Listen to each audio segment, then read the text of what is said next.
All right, welcome to today's call. This week we are talking about soft skills and the importance of them, which also kind of plays into the psychological side as well.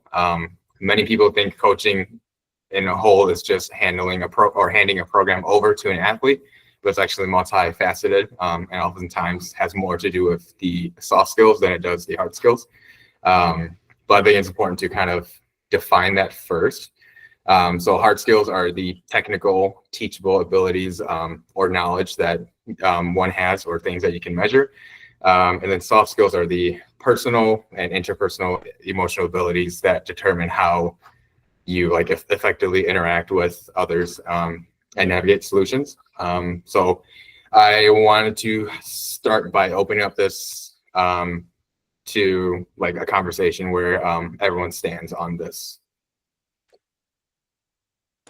I'd absolutely agree. We were just talking, so myself, Adam, and Cheryl had a conversation where we were talking about an athlete's protocol, but it was like a mix of, well, these are the protocol adjustments that we would probably make, but these are also a great deal of the soft skills that I would probably go into in order to ensure that psychological buy-in is high, loads of different things, right? So I think that is very, like, granted, for us as coaches, it's very like determinate of what is the outcome that you want and what is it that you're actually working towards.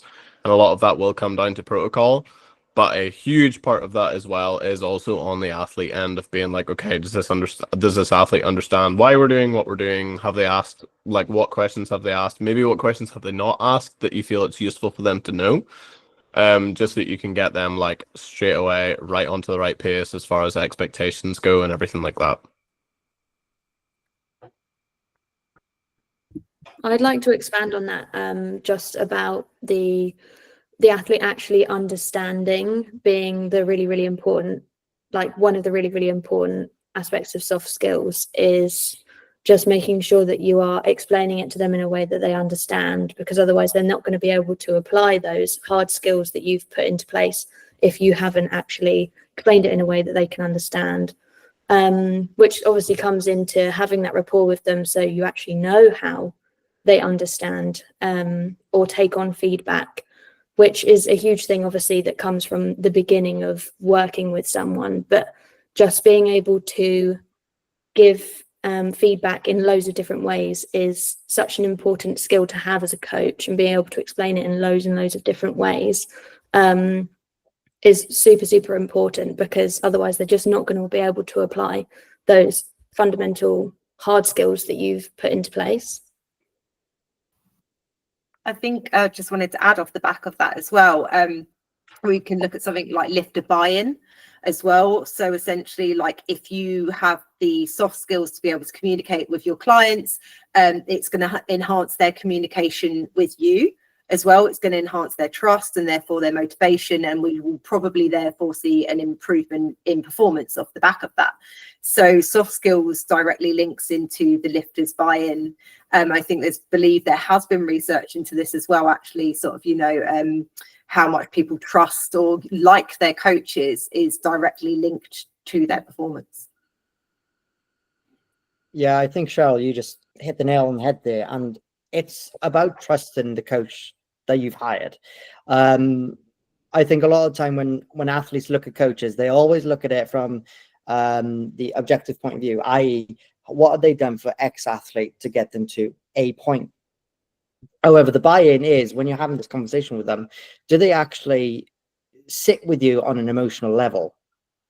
And I think if they do, like if you can sit with your athlete at an emotional level, regardless of how they emulate those emotions, I think that's going to occur to the best results possible. The way that you communicate with an athlete, if something does go right or does not go right, the way you problem solve with them, I think is probably one of the most important skills that you can have. From a programming point of view, yes, you have to be good, but you have to be able to communicate what you're doing, why you're doing it, where are the issues, and is it an actual programming issue or is it a life issue?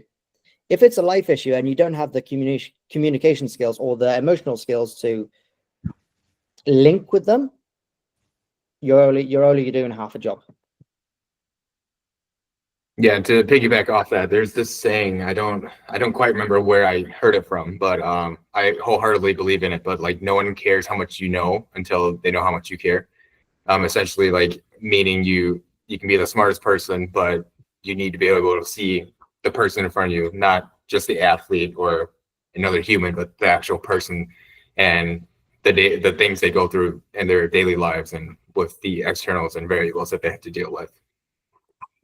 I think there's a huge part of this that's kind of a misconception, particularly when we're talking about the term holistic. Like, a lot of people kind of think holistic is just like a buzzword of like, oh, so you're that type of coach. Do you know what I mean? Or you do, oh, it's holistic, is it? Do you know what I mean? I just feel like there's a bit of a buzzword, there's a bit of a stigma associated with just this one word. And I think it's so false in a lot of ways. Like, yes, granted, there are definitely people who have that label or have given themselves that label and like fit the bill, right? I do think, though, that by its very core definition of what holistic is a very, very good thing. And it is actually, be it like that it's marketed as the most forward thing or not, it is something that powerlifting coaches should all be striving to do, in my opinion. And I think I speak for all of the DBD coaches when I say that, because you are not just dealing with an athlete. At its core, you are dealing with a human being. Like, it's not just numbers on a page. You're not just another thing or another figure or another whatever or another E1RM or like another total. You are another human being at your core. And particularly in like off seasons where, okay, we have no competitions coming up, what's going on? Like, that is really where like this holistic approach really does shine forth. Yeah, I think just to add to that, basically, Brandon put that really nicely, that I'm willing to bet that all these coaches that are just like, oh, I'm not this holistic coach, because obviously that's a terrible word, are way more holistic than they realize. Yeah. Yeah, I think they're more holistic than they realize, or they just don't want to admit to it. And going back off what Brandon said about the offseason, we talk about injuries as well. Like, you have to kind of help your athletes navigate that emotional high and low of going through an injury and then coming out of it and then getting set back and stuff like that as well.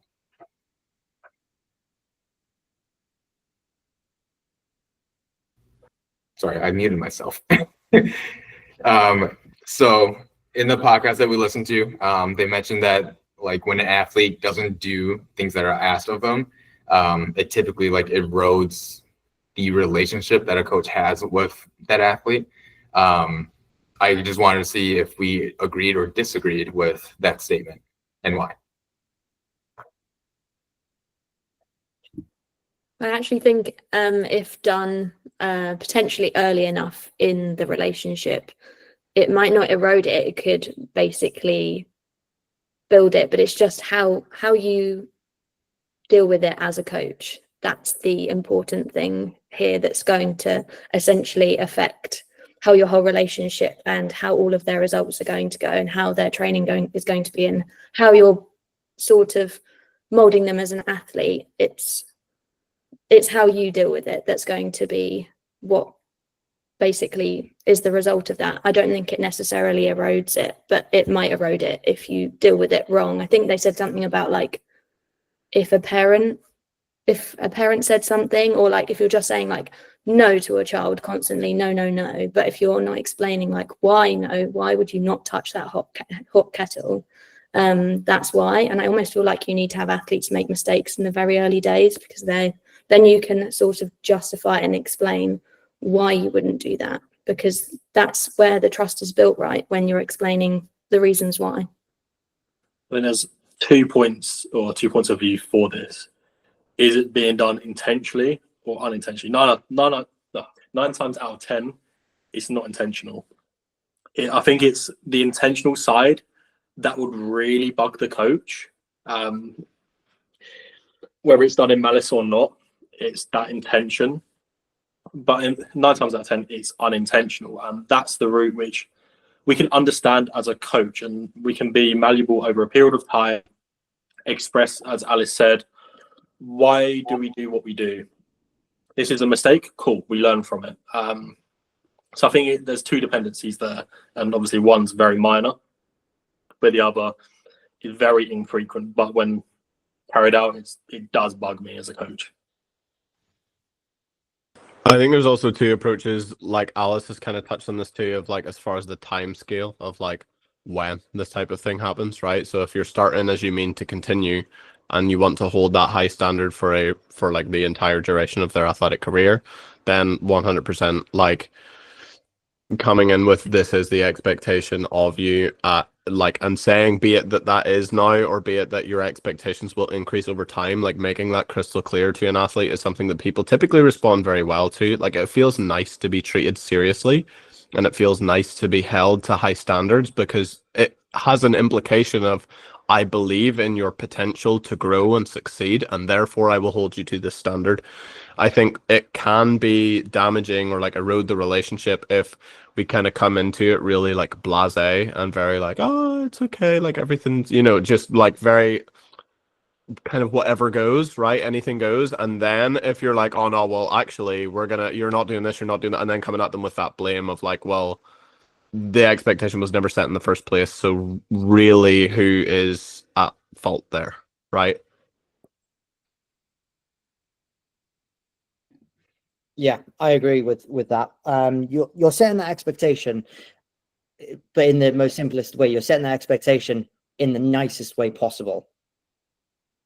In the nicest way possible, to the point where it is a positive turn on. No, I expect this of you because I can see where you're going to go. And then it's a case of you can fall back on that conversation if they didn't meet that expectation several times. You've had the nice chat, and then you go, well, actually, we've had this chat several times now. Are you meeting the expectation that we actually set yourself out for? Are you meeting that standard? If not, why? What is the issue here that we can now solve? I think setting that early on, and I've made the mistake of being too soft at the beginning. I've made that mistake, and it's very hard to backtrack from that. Like, only in hindsight you can kind of go, right, okay, I can't deal with that again. But very much agree. Set that expectation in the nicest way possible, so that you can fall back on that in a little bit of a harsher way, but to the point of where they see sense, not to the point of where they're being attacked. There was a podcast put into the WhatsApp group, Modern Wisdom, and it was one recent with Simon Sinek. And I think there's a couple elements that we can take from that into this, and it's adapting your way to approach the athlete to allow them to be open for feedback, because there's two ways you can phrase certain questions to get the result you're after. One would close off an athlete, but one then would open up an athlete to be willing to change. So I would recommend that podcast. I don't know what it's really called. It's Simon Sinek, How to Find Meaning When Life Feels Overwhelmed, and that was recommended by Callum as well.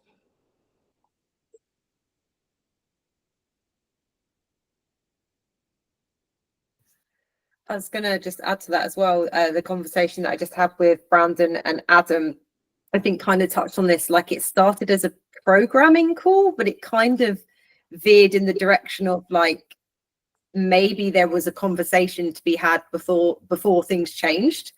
So like, it's just interesting that it's sort of like has become relevant to this call. I guess it was sort of like we were looking at the programming, and it went from that to actually like, could this just be explained again but slightly differently? And then I guess we kind of landed on that, didn't we? Like, actually that might be the simple approach to take first, like, move one variable before we start moving other things around. So yeah. Do we think that's the case most of the time, where it's just something can be communicated differently versus going back to like a programming approach, like versus programming something different? I think it's entirely would be down to like, what is the actual issue? Like, are they constantly overshooting? Are they going off program? Like, I think that would be very dependent on what the negative outcome is, because I think some would be much easier to identify than others. If we see someone constantly overshooting and we're verifying that by doing video checks and stuff like that, we can probably potentially rein that in by programming. But again, I'd be interested to hear what everyone else had to say, because again, that could just be a conversation. I think it's very much a conversation. if they're doing something abnormal, like, as you say, consistently overshooting, or not doing exactly what you've set them out in terms of cues or something like that, I see a lot where sometimes they just don't want to say what's wrong because they don't understand it. So it's about having that conversation of, no, look, we've done this quite consistently now. What is that? Like, there's something there, and just having that conversation and the way that you go about it. So perhaps it's like, right, let's just jump on a call. Let's quickly jump on a call. Send them a nice voice note, or get them on a Zoom call or something like that, or whatever this is. And just showing in case of, no, I'm not annoyed. I'm not annoyed that you're not getting it, but I want to see why you're not getting it. And then you go from there. I think having the conversation, but having the right tonality for that specific conversation is key. I'm definitely going to play devil's advocate here as well, although this will make it sound like I'm just a hard ass and nothing else. But I do think that, like, I know for myself and my relationship with my coach, the way that I am spoken to at times is soft, and at times is like, do you need a straw to suck it up, or do you need a ladder to get over it? Like, which do you need? Do you know what I mean? In any case, you need to just put yourself to one side and get to work, right? And so it's very much like, per person, I know that response does not, or rather that approach does not work across the board. Like, you can't just have this wide stroke paintbrush and go, yes, this works for everyone and everything. And I think that's the awesome thing that, like, maybe powerlifting coaches don't say enough, and I think this is like across the board, not just with DBD, but across the board, of like, the implication of any of these points is that there is nuance to this. Like, we are not just constantly arguing end of spectrum arguments. Like, you can sit anywhere on this spectrum, and that is the right approach. It's just finding where that is for the athlete. It's always, at its core, you're dealing with a person, you're dealing with an athlete, you're tailoring it to that individual in front of you. Yeah, I was just gonna add to that, where it comes back to just treating the person in front of you. Mm-hmm. Yeah, I was going to say the tonality thing again, because it's the biggest thing that I fall into. Like, what character do I have in front of me? How do I adjust my tonality to suit that individual person? Do they want to be softly spoken to? Probably not, because they'll just think that I'm an asshole. Or do they want to be told, no, I need to be told what I should be doing? And sometimes you have to have that hard conversation. I struggle with conversations like that, but in times, if it's needed, I will do it. But again, I think it just depends on the athlete that you get underneath you. I think, Brandon, I think you said then about some of the athletes that you've probably got under you, and the relationship you have with your coach, probably slightly different to the relationship I have with some of my athletes based on the personalities that we have.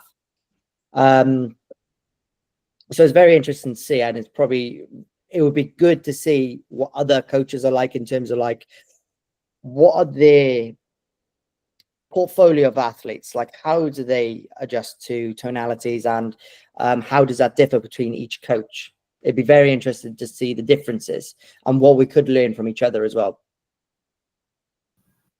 Can I be really mean and ask Alice to answer this one? Because I just unmuted myself because I was going to speak. Okay. I was actually going to start on that very early on when I started working with Callum. I told him that I didn't like how he gave me feedback. This was like very early on. I think I was probably the only athlete he had, and it just made me feel really upset because I felt like I wasn't doing anything right. And we just had a conversation. This was years ago now, but just a conversation about how it made me feel, so we could work together on how he was actually giving me feedback. And I mean, it worked, and I haven't felt that way again. And it was because I felt very comfortable with him to say, I actually don't like that. It's actually upsetting me more. But I think it's because I hadn't really had a coach before. I wasn't sort of used to criticism in the gym. So yeah, I think I definitely learned from that. And I actually made 2 notes on this, just saying, like, I give feedback to my athletes how I would want to receive it, but take into consideration them as individuals and what they're currently going through and at what stages they are in their training. I do have, not many, but I do have a couple of athletes that I know I can give more tough love to, but they also know that I'm not that type of person. So they get my tough love, not like maybe how Brandon and Callum might be, who might be even tougher. But like, I think if I were to be too tough, they'd just laugh at me. So it's my tough. And then, yeah, and most of my athletes, though, I actually think they prefer the feedback that I like to receive, which is like a nice sandwich. That's how I like giving feedback, like just making sure that I'm not like, no, you're just doing everything wrong. So I just do like a little nice sandwich. I think this is the teacher in me as well, just making sure that they don't just get the negative, but also the nice bit, justifying it and all of that. So yeah, that's how I do it, both off of my experience and just knowing them as individuals.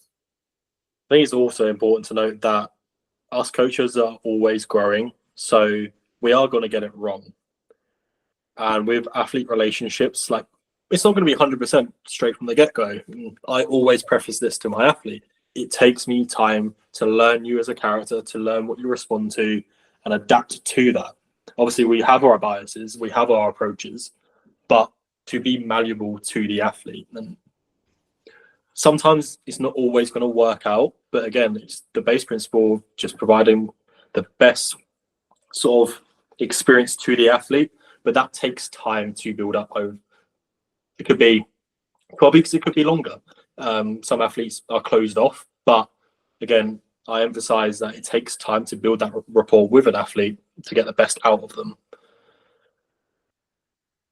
Yeah, I was going to say I agree with Alice, and then also Adam, since you have brought that up too. But I think when I give feedback, I always try to do the same way of like, how would I like to get the feedback? And I approach it that way and then adjust as needed. So if I know, like I have one athlete I know for sure that prefers the intense side of me, I'd go a little bit more animated, a little bit more intense. But like Alice, they know I'm not super intense like that. So they just kind of laugh at me if I am intense.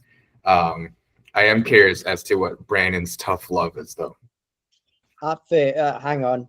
I'd love to see your tough love come. I would love to see it. Right now? Absolutely. I don't think I got it.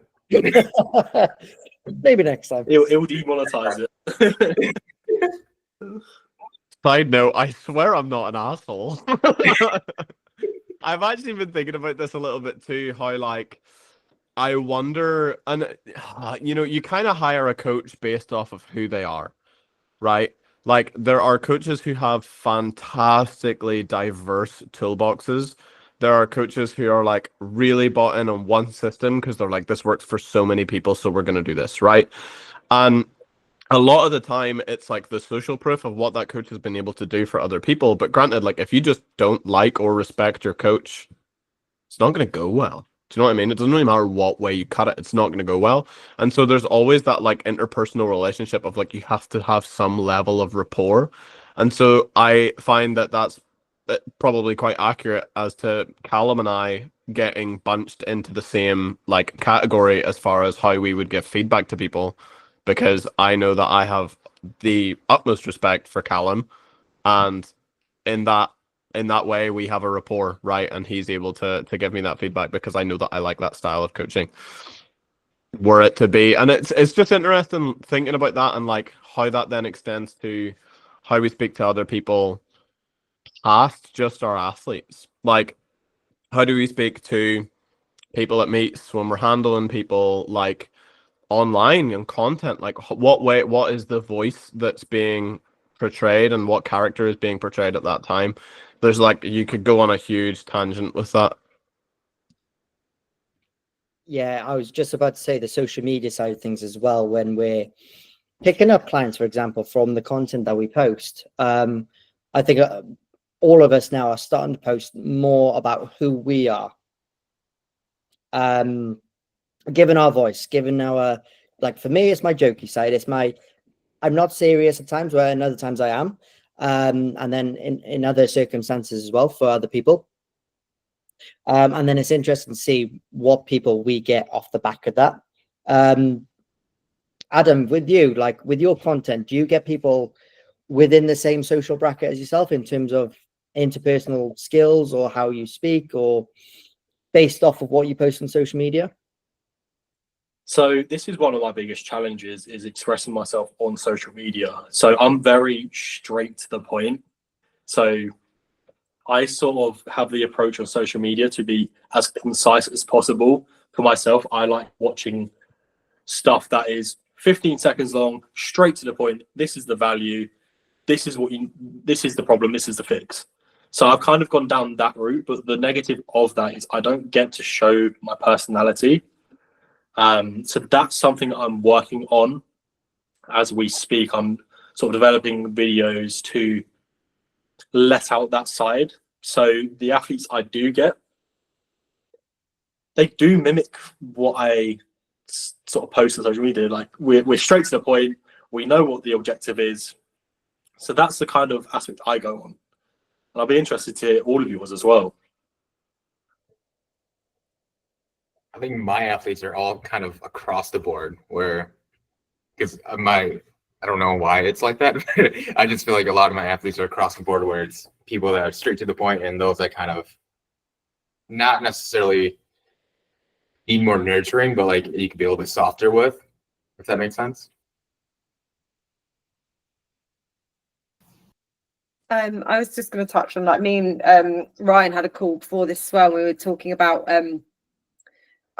delivering some information to an athlete, and it was to do with their training, basically. And I didn't want them to kind of overthink it. And I was like, is this a me issue? Like, how do I navigate this? And it was definitely a soft skills thing. But again, sort of seeing the person in front of me and being like, do I just tell them, like, what else do I need to handle with this? And I feel like me as a person before I was a coach was much more of a people pleaser than I am now. Still definitely a people pleaser and don't love that, but working on it. And Alice is smiling because she knows. And so I feel like, again, touching on what Ryan said, like, if you're too nice in the beginning, it's really hard to backtrack on. But like, also one thing I've learned is that I don't do my athletes any favors by being too nice. And actually they've chosen me as a coach, and they do know me as a person. They know that I would never be unintentionally cruel.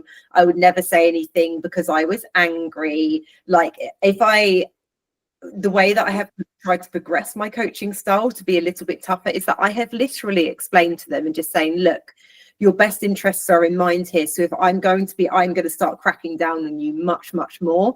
And then I've had to really sit somewhere uncomfortable in not over explaining or apologizing. And it's worked really well, but it's so uncomfortable to say something and then not follow it up with something jokey, or just be like something lighthearted, just to say what I want to say and walk away from the conversation. It's hard.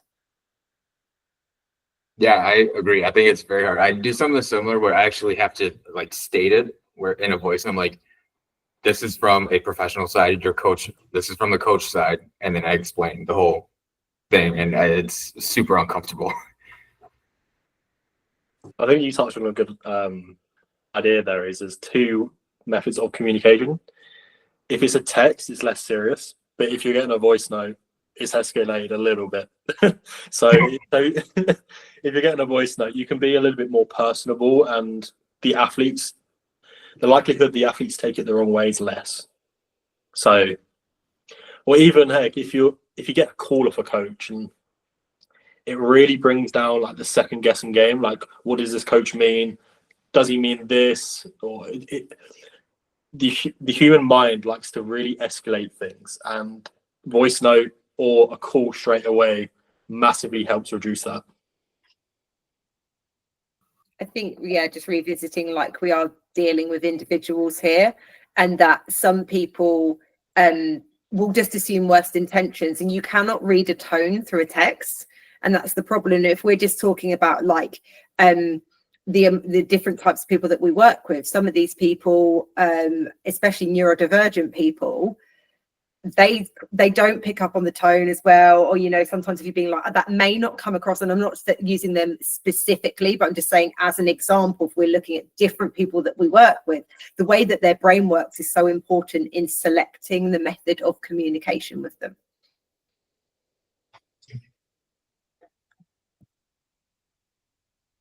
So I wanted to actually talk about where we learn soft skills. So a lot of the times it's actually out of like your experience, but I want to know more about where we can pick that up.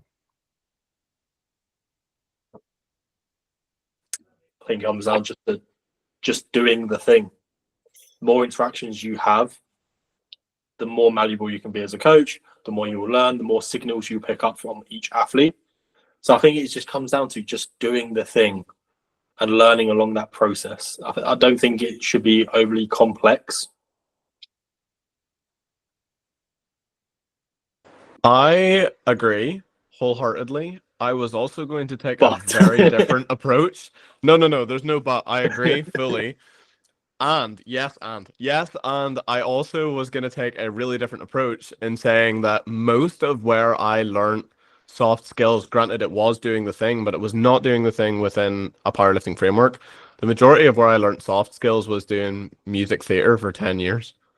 And like being on stage and performing with other people in group settings where like you just have to have a high level of synergy in order to make something work, and everyone was a piece in a system that, or in an engine that runs smoothly, right? And so that was a really huge part of like you're doing choreography and like again soft skills. The choreographer is either like absolutely lovely and super gentle or is like, what is wrong with you? So there's like all the soft skills in relation to that, how we respond to it, but then also how that permeates into other I mean at that point singers, musicians, dancers, right? And so that I think that for me was like the majority of the baseline where I learned those skills, and then it's the application of them in powerlifting where like Adam is 100% right. It is just doing the thing. Yeah, so I'm I going to was touch on that as well. Ooh, Sorry, Ryan. you go, Al, you go. I was just going to say, I think it's also just how you are as a person, potentially how you're brought up as a child. So I definitely think I am how I am because of my upbringing.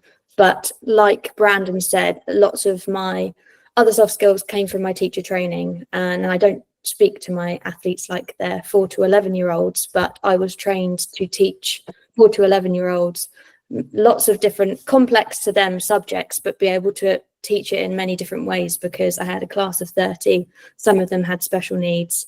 And I had to be able to teach and adapt and think on the spot. And I definitely think I got a lot of my skills from that, as well as how I was brought up. I would like to add, if a coach wants to build their soft skills but lacks the athlete base to develop them, just simply create conversations on Instagram, interact with lifters, and perhaps get them on a call, just breaking down their training. And that's first-hand experience of how to develop them soft skills without having the current athlete base that you do. Yeah, so I'm going to go off of what Alice and Brandon said there.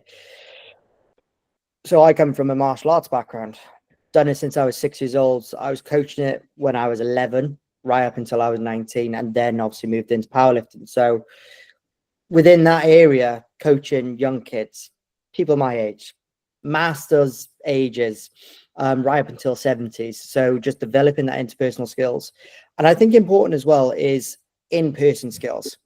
I think if you can develop your in-person skills, that can correlate very nicely to online personal skills. Like Adam, I don't do the whole conversation thing on social media, but I've got the other route of I've had so many conversations within a class environment, at competitions, with martial arts side of things, transferring that all over to the powerlifting side of things, personal training side of things, the classes that I run 3 times a week. Like all of my skills, where my empathy comes from is all interpersonal in terms of like coaching one-to-one.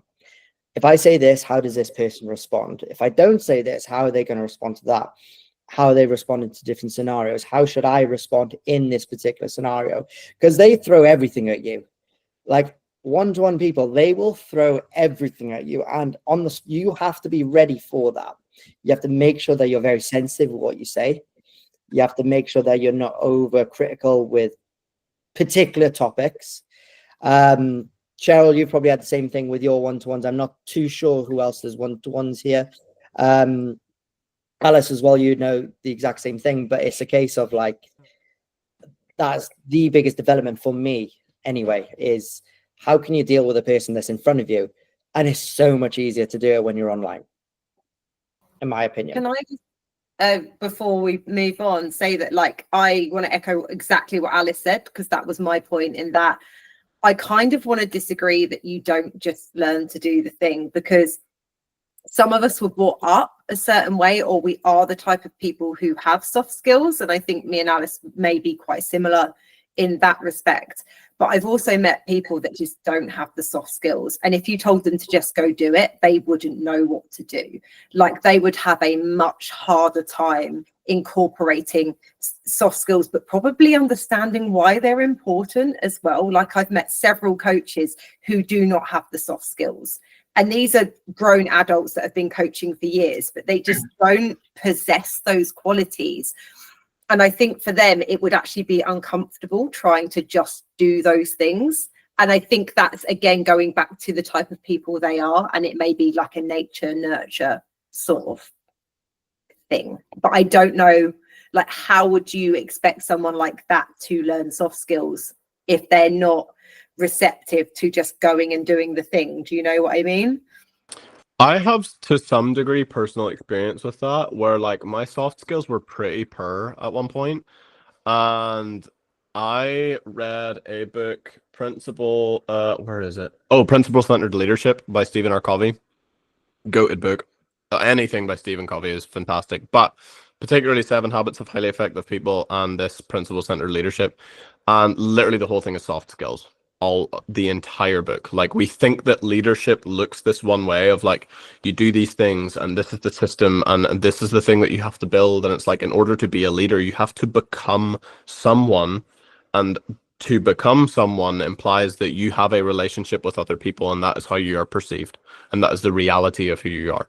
And so the vast majority of like actual truly effective leadership is soft skills based.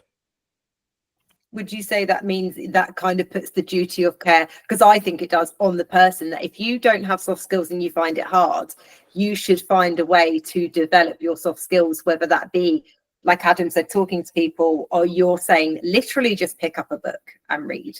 I think it's going to be a combination of both, right? So like a lot of us, particularly as coaches, like we are quite obsessive over expanding our knowledge base of like, what different types of periodization can I learn? What different strategies can I learn to like add kilos onto someone's total?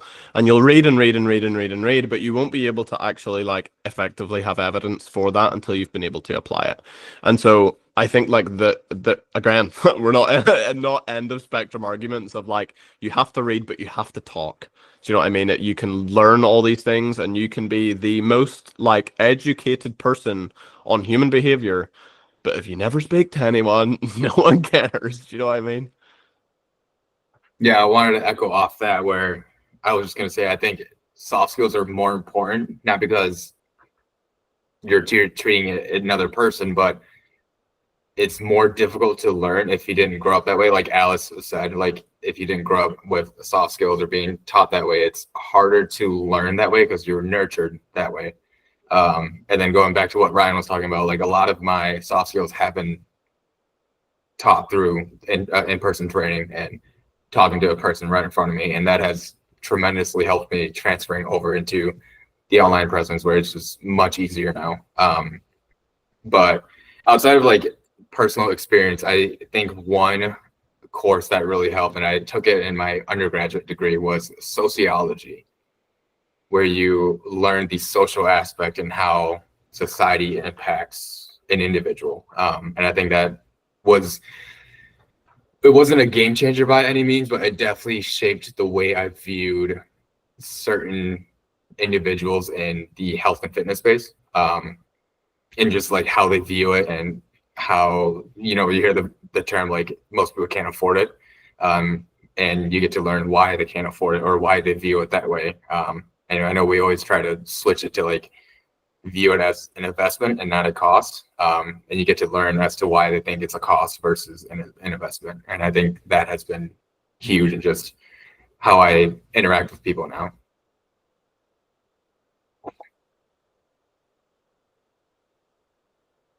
Anyone else? I was just going to add to like off the back of that as well, just to give an example of like some soft skills that I definitely learned, because I wanted to like say like I disagree, like I think I've learned soft skills through the person that I am, but then also there are definitely some soft skills that I have been taught, and this was like workplace training, and one of them is active listening.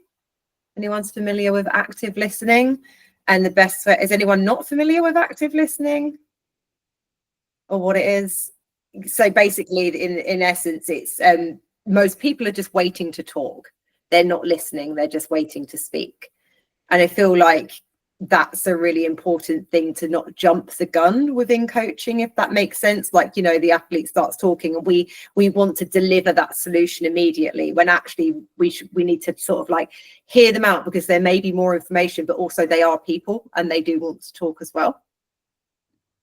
So this is one of the biggest things that I've learned from in-person coaching across the spectrum, is to an extent the session is to improve their health and everything else, but ultimately at the same time they want to offload, and it's what you do with that information that they give you for them to align with their goals in any way, shape or form. Hell, I've had so many different types of conversations where I don't have an answer to it, and they're not expecting an answer, but they're expecting you to be a little bit empathetic with their reasoning, their point of view. And then it's a case of, right, okay, I understand from their point of view. And that's a big thing to learn, is how would I feel if I was in this situation or in their perspective? Okay, now I'm going to take that and I'm going to go, what is the one thing that we can do better? Like within that situation, what can we take from this and do something better about it, whatever that might be? So I agree. I think it's one of the biggest things that I've learned from a in-person point of view. So yeah, that's that.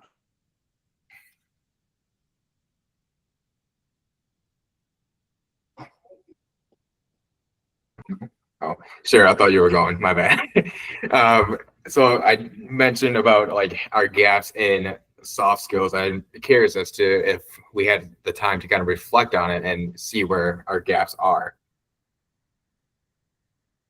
And for me, what I think, and I have a perfect example, I tend to assume that people know what I'm talking about.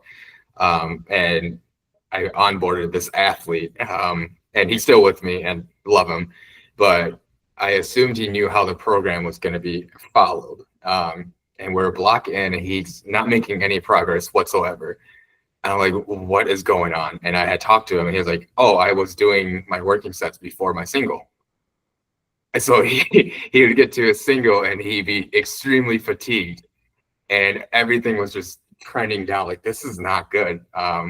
And that was a prime example of I just assume everyone knows what I'm talking about. So like ever since then, I explained the whole program. Like, this is the first thing, and we're gonna go this way. It's this pecking order. So I'm curious as to what other people's like gaps are, if any. Oh, I got loads. So I think for me, and I touched upon it earlier, is I was paraphrasing this, but I was too soft on athletes. It was almost like laying down the law. I didn't lay down any form of law whatsoever. I was almost too empathetic to the point to where I didn't want to make them feel bad in any way, shape, or form, and I didn't know what to do about it. There's still elements that I struggle with that. I'm a little bit better with it now, or I'm a lot better with it now, but there are still elements there to where I do find it a little bit hard to be harsh at times on athletes that need that harsh talking to. I.e., they need a stern talking, not the jokey side of Ryan, but they need the serious side of Ryan, and it's very hard for me to emulate that at times when I'm like, oh, fuck, I should have done this a little bit earlier than what I have.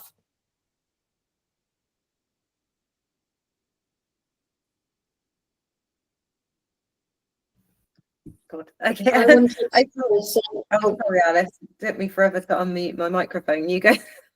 I wrote down what my what I think I lack on soft skills wise, but I don't actually know whether it may be the wrong end of the stick. soft skills, but you guys might disagree. But they said about on the podcast, when people say, when they're up front and they say that they're nervous before they do something, like I do say that I'm nervous before, like I did the speech at the anniversary party last year, and at the beginning of the podcast I did with Callum, but I almost feel like I'm speaking it into my brain and telling myself I'm nervous. And they said in the podcast that it's a good thing when you're like upfront and you own the fact that you're nervous.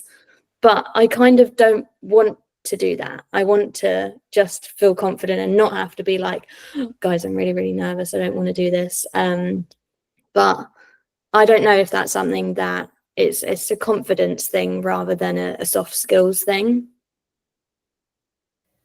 That could speak to confirmation bias as well. So sometimes if we tell ourselves that we're a thing, we will become the thing. So it could be why you naturally want to avoid that, because if you keep saying that you're nervous, it's not actually benefiting you at all. So I would say that if it doesn't benefit you, it's maybe not confronting it, it's feeding into a confirmation bias instead. Yeah, but in the podcast they said that if you don't say you're nervous and then you go into a conversation or a talk or something and you act nervous, that's worse than starting off saying I'm nervous and then carrying on. I don't know. That's interesting, because I guess like if you speak like your emotions, you can then seek support from that, and it feels good to get things out sometimes, doesn't it? Like just to say it. Like really silly example, the other day we all went to Thorpe Park, and you guys are like, what the hell are you on about? But none of us have been on a roller coaster for years, right? So we're all standing in this queue in the baking sun, and we're all really, really nervous, but no one wants to say it because we all don't want to look like wimps. And then finally someone just went, I'm really scared, and the rest of us just went, oh my god, I'm so scared, like literally. And it was just this sigh of relief. And you're right, we all felt better, we all went on the ride and we all had a really, really good time, but we were all just standing there, and I feel like none of us would have enjoyed the ride if we hadn't just said that we were scared. So Yeah, it's almost like that old saying, if no question is a stupid question, because if you have a question, chances are someone else has the same question, and it's very similar feeling. Yeah. Adam, Brandon, do we have any gaps that we want to talk about? Mine, I think, is very known amongst us, is a vocal communication. I'm very good at putting my ideas onto paper, but when I'm vocalizing it, it's a challenge. So again, I just need to do the thing. That's kind of the way I work, is just doing the thing, and the way I'm working on it is doing reels where I'm being vocal, putting my ideas to thought and being vocal on the reel. So that's how I'm going about developing my soft skill in that regard. And doing this is helping as well, probably, like doing the coaching calls. I'm sure if we look back right at the start, when I did my first call with the coaches, it would be like completely different. I don't know if you guys notice a difference, but yeah, I want to echo off that. My first time with a coach's call, I was a shaking wreck. Off camera, my hands were shaking. I don't shake anymore. I think we can definitely use these calls and the one-to-one calls we've been doing as soft skills as well. Like, it's a really good opportunity to practice these soft skills. But I think for me, my issue is over explaining, and then thinking, would I want that much information? Was that confusing? And sort of trying to deliver stuff concisely but effectively. That's definitely, I'm not good at that. I end up rambling. Yeah, I think another one of mine is I tend to just not finish sentences. So like things just don't make sense sometimes. So it will come back to your pop set example. Do your working sets, but then just leave it there. That's essentially what it is. Tim, I was waiting for you to literally just say half a sentence just to be comedic there. That would have been absolutely. I'm not that comedic. I can't pull that off. I think for me, one of my like biggest weaknesses as far as soft skills is concerned is probably like a combination of what Cheryl has mentioned of like sometimes over explaining, but sometimes doing it like what Ryan has alluded to too early, of how I haven't actually like adequately listened to what the issue is in full and what deeper things can be underlying, and addressing like the actual root cause of an issue rather than being like, you're coming to me for answers, so I want to give you answers, of like being able to take that back seat of going, well, let me actually listen and understand. I think that runs in conjunction with my appearance online. And sometimes my appearance within like my friend groups, I find myself like, you know, a bit more recluse as of late, just being like focused on the things that I'm focused on and working as much as we are. And I went back and had an experience with a friend group of mine and just felt like really like super out of place. And bear in mind, like these were people who like attended mine and my wife's wedding in California, and I'm in Northern Ireland right now, so they flew the whole way out there, and they're very dedicated friends of mine, and very loyal friends. But I just felt so out of place. And I think that comes from like a lapse in my soft skills of how I probably struggle to meet people where they're at its core at times. And I think that that is like a really grave oversight of mine that I like. Granted, I think it's a good thing that I can acknowledge it.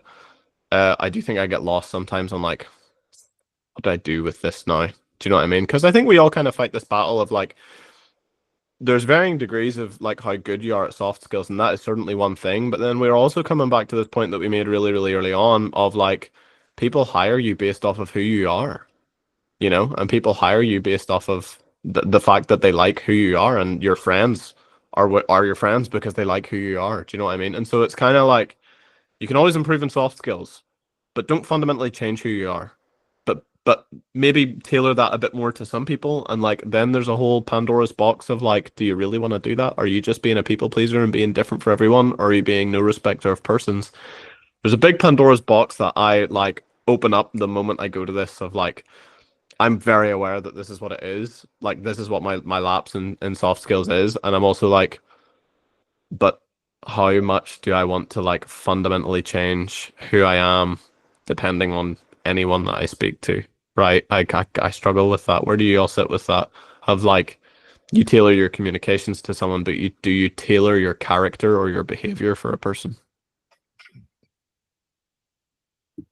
I don't tailor my personality, like how I am, for people. I feel like they would never have joined me if they didn't align with me. That's why I feel like I just get on with everyone who I coach. And I've had a couple of in-person PTs who just wanted a PT, and they just didn't last long. Like we just didn't get on. It's not like there was like bad blood or anything, but yeah, they just didn't become long-term clients because I just wasn't the right fit for them and they weren't the right fit for me. I think Yeah, if you're so changing your character for someone, I think it ultimately is they're not the right person for you to be working with you. I think remain to your core. This is the person who you are. Still be adaptable with your approach, but don't change your core. yeah, so I've been down that route of changing who I was fundamentally to please other people, either in a sense of I just wanted more clients. We've all been there. We want to get paid, and at the same time, it like fundamentally changed me for a very short period of time. But even so, I was like, I don't like this person who I'm becoming. Like I'm forcing change where I really don't want to change in any way, shape, or form. I don't not want to be this fun, energetic coach that I am, or I'd like to think that I am now in person or online. So very much now it's a case of, no, this is me. This is who I am. If people come on board, they come on board knowing who I am from day one. Whether that's down from experience or not, probably. So Brandon, I'm not too sure how long you've been in the coaching game, but I am going to assume the longer you do this, the more you'll start to learn of, no, this is who I am. It won't change. it will come to that point. I think as well, for me, the way I sort of perceive this is like, how easy is someone to be around if we're talking about friends or even one-to-ones, like Alice was saying. Like, I've certainly had people where, in the nicest way possible, I'd just be like, I wouldn't be upset if this didn't last, because I find this really mentally taxing. Like, it's just a lot, or, you know, they're not actually doing anything, they're not doing anything wrong, but there's not that gel there. And it can be the same as well, like Brandon said, with friendship groups. I might go out and be like, that was really hard work. Like, should it be that hard work? And I'm just like, I would have to, like Ryan was saying, I'd have to change who I am as a person to kind of fit a little bit more with that. And I'm just like, but I don't want to. So I think that's as we grow and we develop, like again, Ryan, like you said, like even as coaches, we will lose people along the way. And I think that's fine. Yeah, I've spoken to Callum about this, but I've lost friendship groups because I've outgrown them. In the sense of they've gone a completely different direction to what I do. I don't agree with any of their values. They're probably not that deep. They probably don't think about it that much, but I don't want to be associated with that. And as I'm getting older, I'm becoming a little bit more harsh in terms of like my social environment, the people who I coach, the people who I want to surround myself with, that make me feel like me. Does that make sense? But again, I think that's solely down to experience and going through the rut to get out the other end. Yeah, I think one thing for me early on too was when I was handling at meets and like competitions, I would try to be like this more serious coach, and I'm like not always serious. And since then, I've changed into like I can be serious at times when it's time to get back or get on the platform or go for our next attempt. But in between, like during that intermission, like I'm just relaxed. You can talk to me. We can make jokes, kind of coach. And I think that's helped me feel more comfortable in a warm-up room because I feel more like myself versus just a super stern, don't talk to me kind of coach. And I think that has affected my athletes in a positive way as well, where they can actually see like the true side of me, like, oh yeah, he can be serious when he wants to or when he needs to, but he can also be relaxed and have fun with them.